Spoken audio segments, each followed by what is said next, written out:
percaya bahwa Engkau sanggup menyucikan kami menjadi seperti Engkau. Kudus, kudus, kudus, sempurna Allah. Terima kasih buat kelayakan yang Engkau telah berikan bagi kami, sehingga Engkau tidak memperhitungkan masa lalu kami. Kami rindu untuk setiap anak-anak-Mu yang hadir di tempat ini maupun online, semua mengalami perubahan, pengudusan, pembenaran, kesembuhan, kekuatan, kemenangan dari hari ke hari sampai Tuhan Yesus datang kembali. Kami mau siapkan hati kami, Tuhan. Terimalah ibadah kami hari ini. Kami persembahkan hidup kami bagaikan korban yang hidup, kudus, dan yang berkenan kepada Tuhan. Dalam nama Yesus kami berdoa.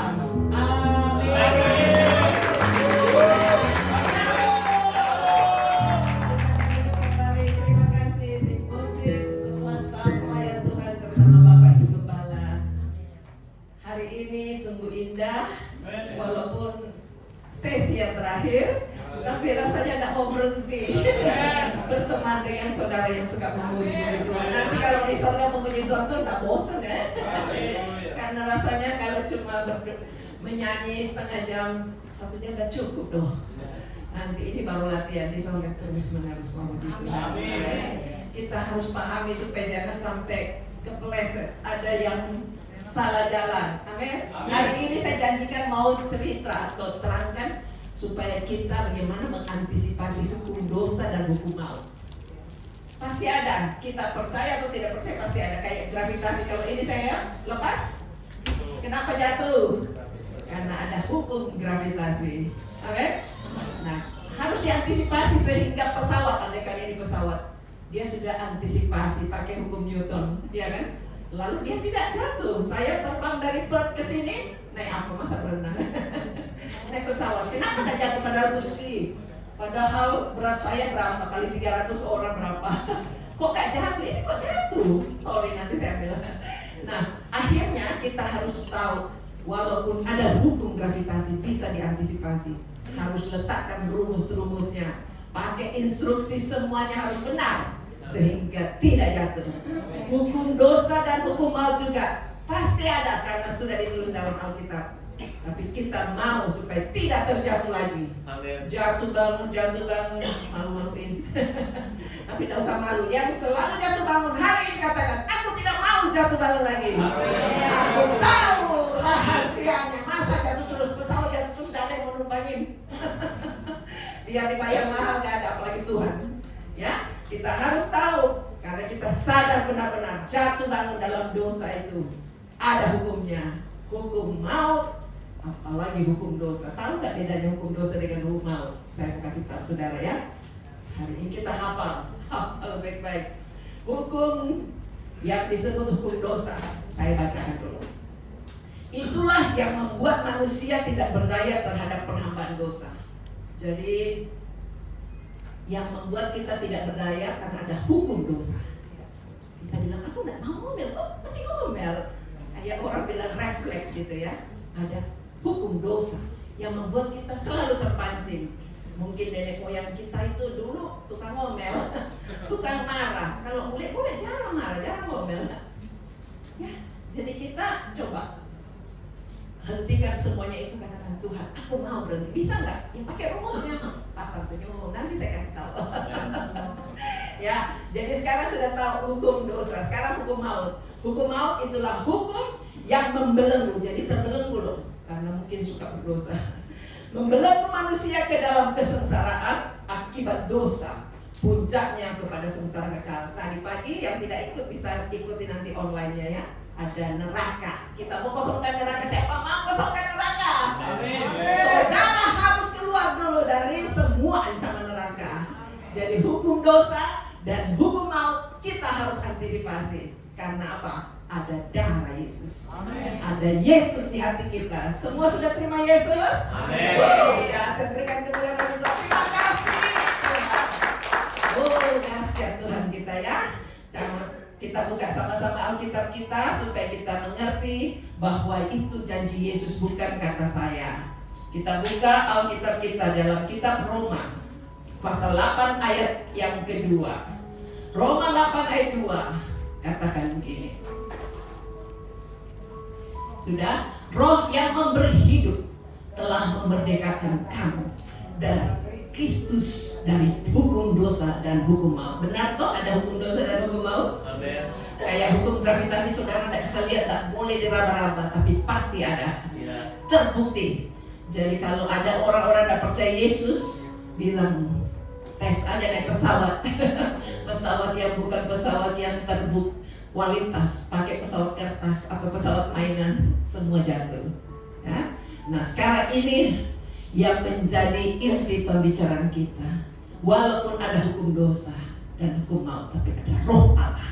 Roh Allah itu bukan roh-roh gentayangan, tapi dia pribadi yang ketiga dari Allah. Pribadi yang kedua itulah Yesus Kristus, pribadi yang pertama itulah Allah Bapa. Kenapa mesti ada tiga? Dia mau buktikan bahwa kita bisa harmoni, tidak pernah cekcok.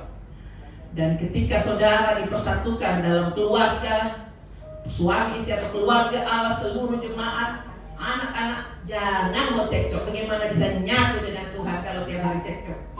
Harus cocok. Bilang gua cocok dulu. Gak mau cekcok lagi. Cekcok itu repot loh. Sekarang bagaimana supaya dicocok-cocokin? Nyala loh, ya. Direm mulutnya tanpa kata, senyumin aja. Ya, kalau ada unek-unek lapor Tuhan, didoain masuk supaya berlutut.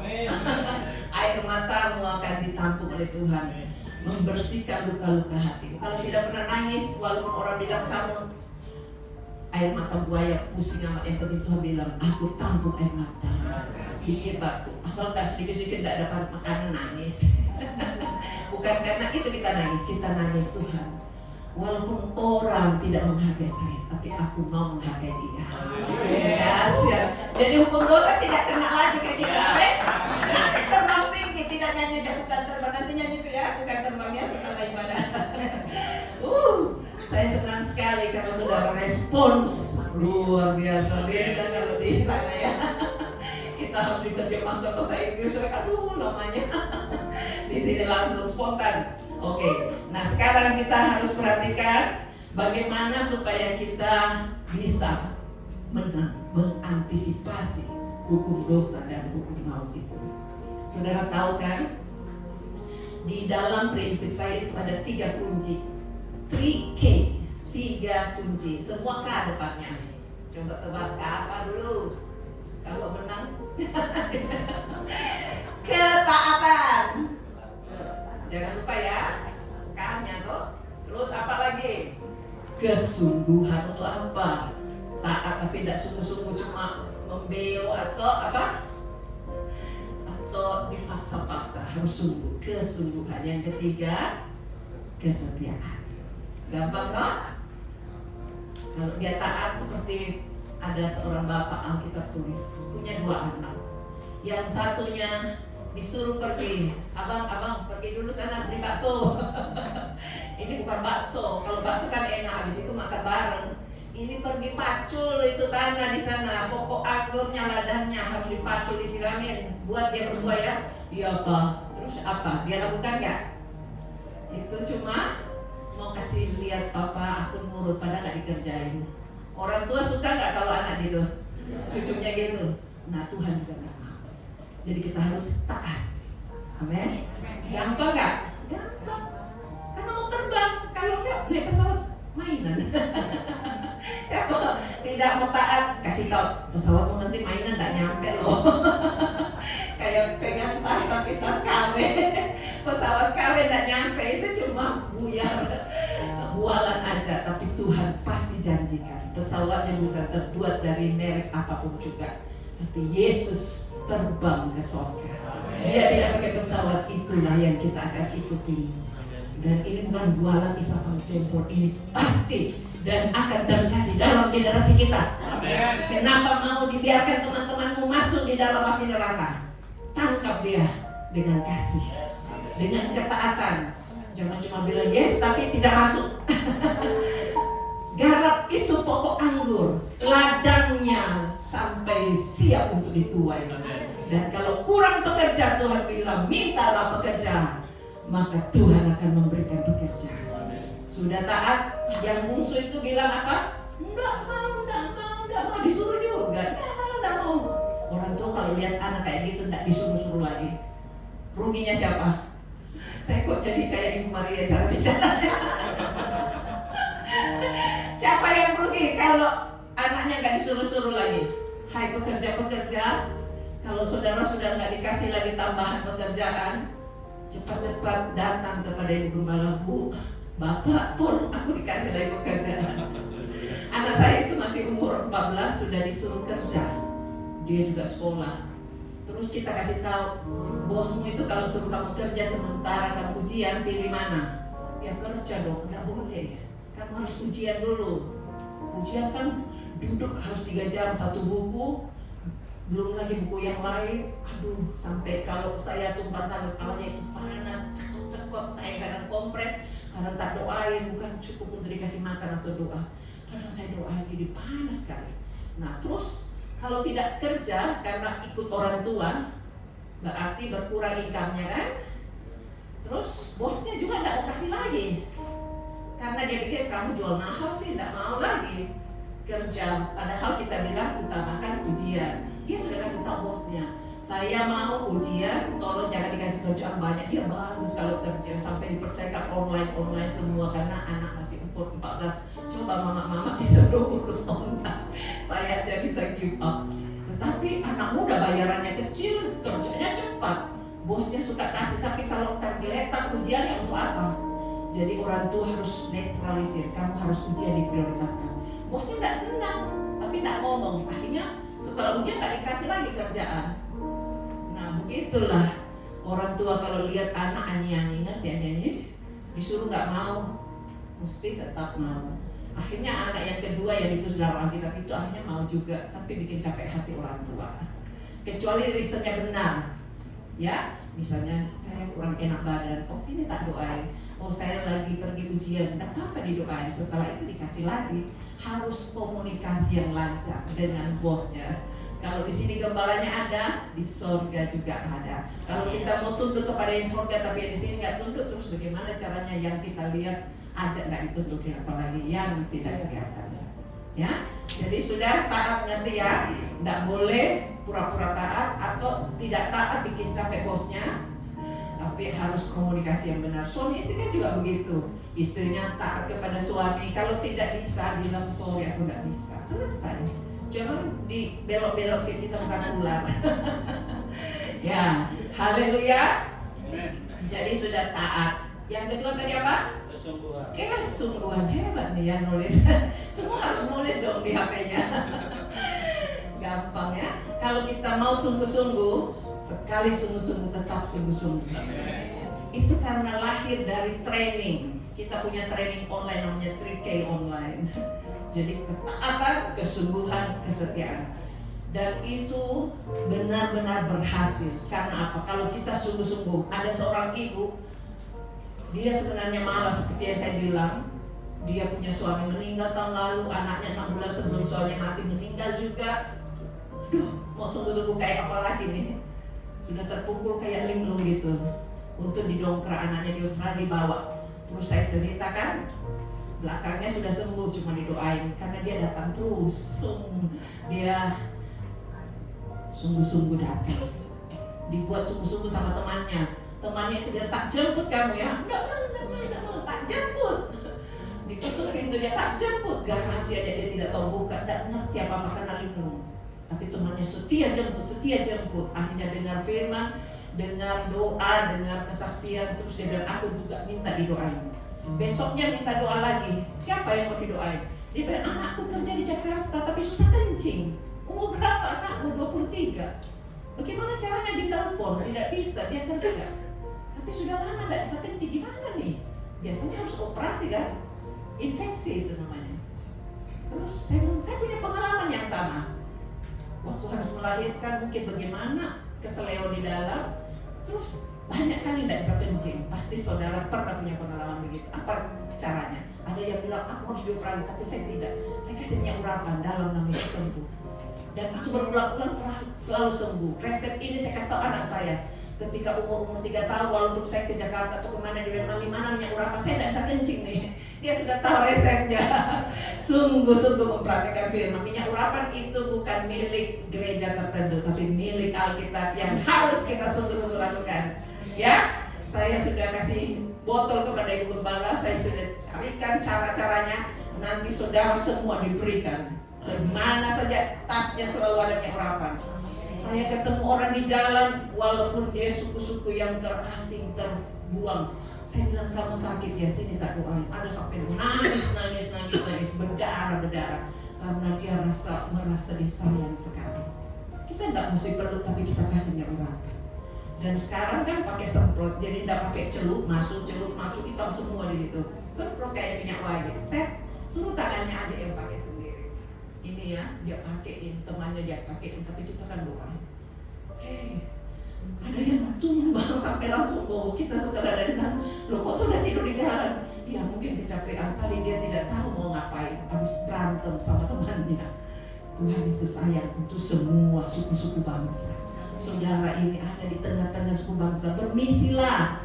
Amin. Misi itu berarti kasih tahu mereka lewat acting kita. Siap? Di tempat kerjaan ada yang suka kawin cerai, kasih tahu dia ada caranya untuk mengantisipasi hukum maut dan hukum cerai, hukum dosa. Ada orang-orang sesukanya aja kawin cerai. Dia tidak tahu anaknya itu kesusahan. Benar nggak? Anaknya bingung, yang mana papaku, yang mana mamaku. Jangan bikin bingung anak. Minta ampun sama Tuhan, peluk dia. Ada yang sampai susah mati karena habis selingkuh, mau mati susah. Tapi untuk istrinya itu masih ingin suaminya itu masuk surga. Jadi dia datang ke kita, "Tolong doakan suamiku, tidak bisa mati ini, sudah sekarat." Ada hukum dosa kan? Ada hukum maut. Siapa yang tahu resikonya? Masa istrinya? Ya suaminya, tapi istrinya harus tetap berbaik hati. Begitu juga sebaliknya. Dia berbaik hati, dia doakan. Dia pakai telepon, interlokal. Terus setelah ditelepon rekonsiliasi, minta pengampunan, langsung game setelah itu. Nah, yang sakit kencing tadi susah juga karena dia kerja. Saya ulangi, kita cuma pakai rekaman. WhatsApp itu bisa direkam. WhatsApp rekam, doa cuma 1 menit membuat dia sembuh. Haleluya. Dia tidak tahu kapan bukanya. Pokoknya terus bagi berkat dengan cara yang bisa kita lakukan. Tidak bayar kok, sekalian bayarnya. Ya, Tuhan itu berhutang bagi kita yang mengasihi orang-orang yang tidak bisa bayar kepada kita. Haleluya. Nah, kita coba perhatikan. Sudah ketaatan, kesungguhan, kesetiaan. Penting nggak orang kesetiaannya? Penting sekali.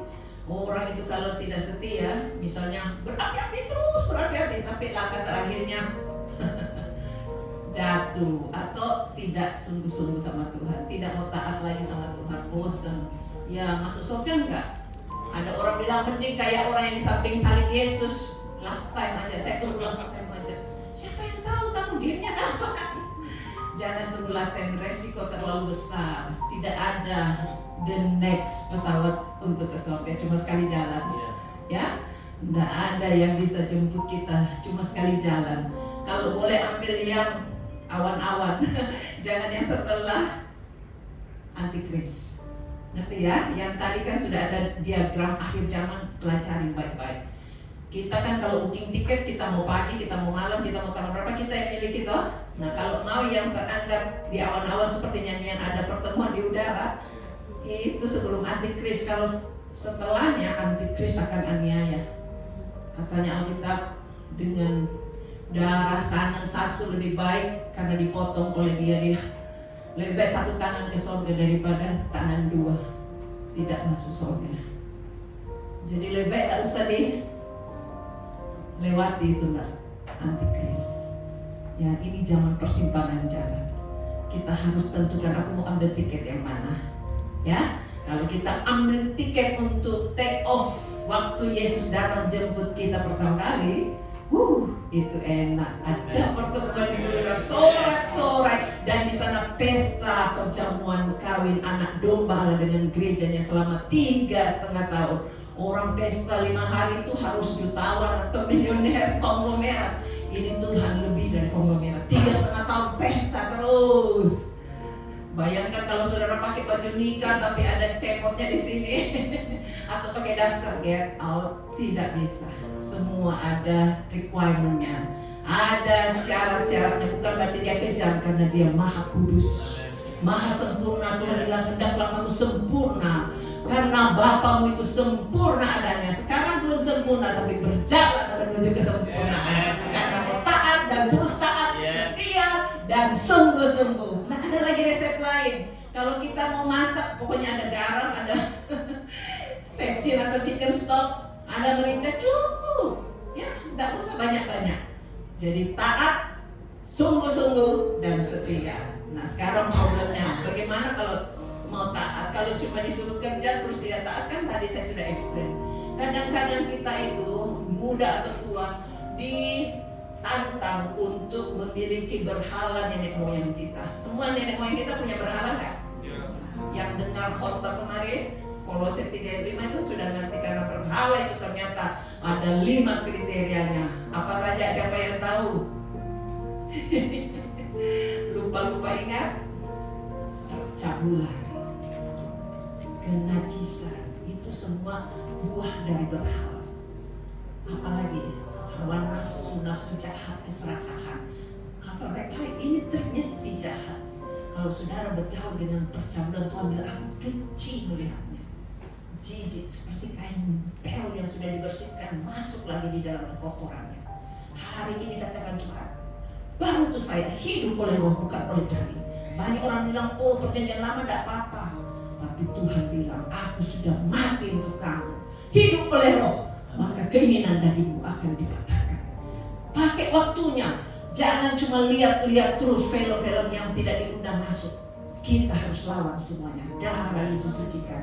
Amin. Ini cuma satu jari, saudara-saudara, ke kiri atau ke kanan, di situ tentunya pancingannya besar sekali. Jangan sampai kita tertipu. Kita harus sungguh-sungguh taat sama Tuhan. Kalau kita bergaul dengan kenajisan, hal-hal yang kotor di mata Tuhan, istri suami aja tidak suka, apalagi Tuhan, pencipta langit dan bumi, menyediakan rumah di surga untuk kita. Kenapa kita mau main-main? Banyak orang loyo-loyo, sedikit-sedikit capek, sedikit-sedikit susah, sedikit-sedikit pesimis, tidak pernah kata-kata berkat. Periksa diri, mungkinkah berhala belum dikeluarkan?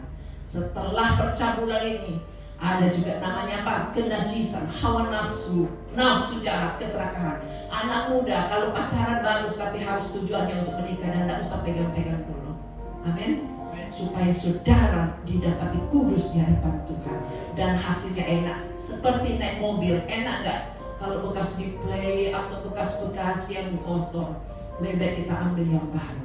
Amin. Biar Tuhan kuduskan dan pernikahannya tidak ada hambatan. Dia bisa lewat tol. Haleluya, cepat nyampe, tidak terhambat-hambat. Kalau kawin sama orang yang tidak seiman dengan dia atau tidak selevel aja, Tuhan bilang mesti yang sejodoh, berarti selevel. Kalau tidak selevel aja, anak muda itu setengah mati loh. Mau rajin, istrinya bilang enggak, atau suaminya bilang enggak kepada istri yang mau. Caranya gimana supaya selevel? Saya kasih tahu resepnya. Mau? Saya 5 tahun berdoa supaya dapat yang satu level. Doanya kayak apa?